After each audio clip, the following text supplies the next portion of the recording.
This is our virtual reality system we use to treat service members coming back from theater with PTSD, post-traumatic stress disorder, and TBI, traumatic brain injury. And how does this differ from traditional treatments for PTSD? Basically, it's used as a tool in combination with cognitive exposure therapy. So we use this to take the service member back to theater, into the environment without being able to physically take them back into the environment. Okay. And so, in what respects? I mean, presumably it's very realistic in terms of what they've seen, or exactly. It's full immersion. We have here for the demo. We don't have the complete system, but the goggles you have in your hand, there's the HMD, the head-mounted display. So you have 360-degree view, which if you take that and turn it around, you'll see it's 360-degree view. So in this situation, it's the Humvee environment. Right. So you have the full. If they were in the Humvee, you'd have just like they're sitting in the Humvee. You have the scent machine, which has body odor, cordite, really? Garbage, fuel, all sorts of smells that you would smell when you're back in the environment.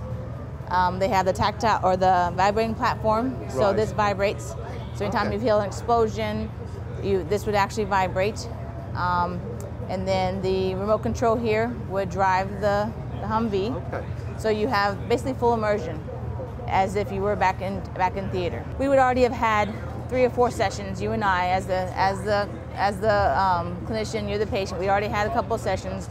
I know your triggers. I know what you have experienced, and so at this point, we would already be we'd already go through this, and I would know what's going on. So you would be talking to me the whole time. You would be telling me your story.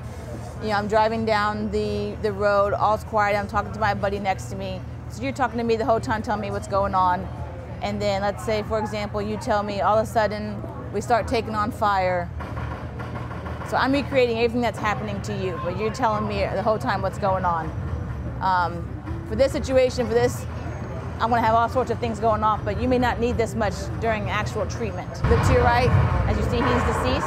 That's a high level of trauma. If you have a patient who's not fully immersed and he needs that type of trauma, or I can make it where he does not have that level of trauma and he has nothing wrong with him. So if you look to your right now, if you look at your passenger and he's not hurt at all. So I can change the level of trauma. I can have Black Hawks flying over. I can have A-10s. Again, all based on what you tell me happened.